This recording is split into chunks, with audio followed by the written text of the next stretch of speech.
The San Francisco move has been golden for the Warriors. Cash rules everything around the 2022 NBA champions, whose gross revenue last year exceeded $800 million. This Golden State Warriors and San Francisco thing will never sit right with me. The young Ninja Turtle pajama-wearing version of myself was introduced to the franchise through the classic ABC TGIF program, Hangin' with Mr. Cooper. At that young age, and also with the NBA on national television far less frequently than it is currently, I wasn't familiar with the Bay Area's basketball team.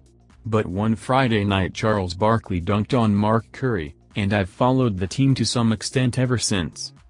That sitcom was set in Oakland, which meant the Warriors were introduced to me as a part of that community.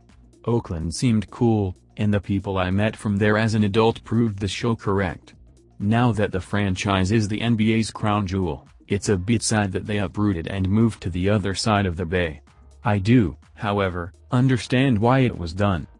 It's even more understandable with a recent report from Sportico that lists the Warriors as the highest valued team in the NBA. To accomplish this feat with a local television contract that pales in comparison to the New York Knicks and Los Angeles Lakers, the only way to make up the difference is with their stadium. The Warriors are currently on a road trip, and won't return to San Francisco until Christmas Day. They play at home again, against the Charlotte Hornets on December 27. The cheapest ticket in the Chase Center that evening costs $90. That's in Section 211. In the Chase Center, that is the worst season in the house. The upper deck, behind one of the baskets. According to Sportico's Kurt Badenhausen, the Warriors brought in $800 million in revenue last season, the first full season in which the arena could seat at full capacity. If they advance deep in the playoffs again this season, it could balloon to $900 million.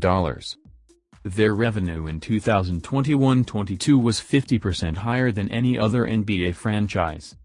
When a stadium can generate that kind of money, by comparison a $250 million per year Spectrum Sportnet television deal can look like a Corvette next to a Rolls-Royce. The Warriors are visiting another sparkling new arena on Tuesday night when they take on the Milwaukee Bucks, but the Fiserv Forum and the Deer District aren't quite the Chase Center and Thrive City on the San Francisco waterfront. Team owner Joel Lacob comes off just as pompous in the Sportico story, as he did in the New York Times when he said that the Warriors were light years ahead of probably every other team in structure, in planning, in how we're going to go about things.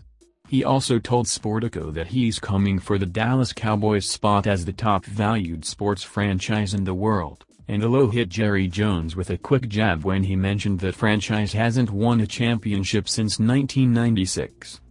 The job that Lacob, Peter Guber, and Bob Myers have done with the Warriors has been phenomenal, but what they inherited when they purchased the franchise is the main reason why all this money is pouring in. The combination of Stephen Curry's paradigm-shifting play, a player who Lacob didn't draft, a loyal and fierce fan base, and this all taking place in the area with the highest cost of living in the United States is what allowed Lacob to take in freight train loads of gold from the Golden State. He has played his winning hand perfectly, but still, he got dealt a royal flush.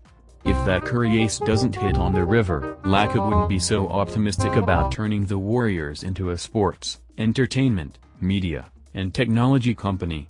In fact, he might have taken his chips and cashed out a while ago. That being said, what 8 years is remarkable. A franchise with limited national following, and even less recent on-court success, has become the model for the future of professional sports. While I still believe that the team would be more fun, the